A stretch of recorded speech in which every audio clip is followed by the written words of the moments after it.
All right, hi there, everybody. Now for video two. I just wanted to discuss our poems a little bit. Thus far this year, we have recited and memorized 4 poems, and you guys have done an incredible job with that, and I want to keep it going. I've sent 2 new poems with you guys. The first one that we're going to memorize is Maggie, Millie, Molly, and May. The second one that you're going to memorize is The Echoing Green by William Blake. I wanted to bring you to this place right here. This is a village green, just like Blake would have experienced. Although this is in Laurel Park as opposed to England where William Blake lived. Check it out real quick.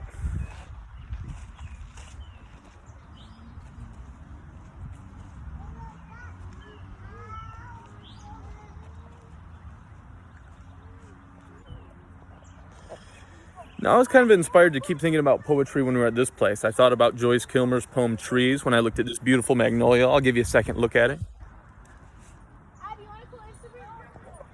That's a magnolia tree. And when we think about Kilmer's poems, remember he was a World War I veteran. He fought in World War I. And just like Wind on the Hill, A.A. Milne that we remembered, nobody can tell me, nobody knows where the wind comes from, where the wind goes. It's blowing somewhere as fast as it can. I couldn't keep up with it, not if I ran. But if I stopped holding the string of my kite, it would blow with the wind for a day and a night. And then when I found it, wherever it blew, I should know that the wind had been going there too. So then I could tell them where the wind goes, but where the wind comes from, nobody knows. It's beautiful places like this that really make you think more about these poems.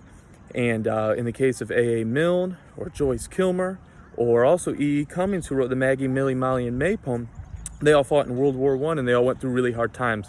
And I think that sometimes when things are difficult, poetry can be a source of comfort. So I want you to look at our next couple poems, and 1, think about how beautiful they are, and 2, think about how maybe memorizing those, kind of having them stored up here, might be helpful in times when you're down or something.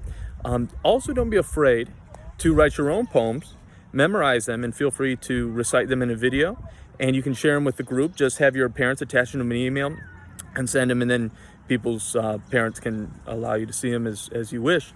But anyway, we're going to continue with our poems. Let's do one at a time. Let's start with Maggie, Millie, Molly, and May by E.E. Cummings. It's about 4 girls who go to the beach. You're thinking, Mr. Morgan, why are you torturing me with a poem about the beach? But it's not about the beach. It's about 4 girls who go to the same place and they all see something different. It's actually about how we're all unique and we all see things differently. Work on that poem. I think it's only 8 stanzas. It shouldn't be too hard, but dedicate 3 days to trying to memorize it. I'm working on it, and we'll come back with a time where we all get to say it with each other. So I really look forward to that. Let's keep working on our poems, and I'll give you the go-ahead to begin The Echoing Green, the William Blake poem. But for now, Maggie, Millie, Molly, and May by E.E. Cummings. And I hope you guys are doing well. Have a great rest of your day.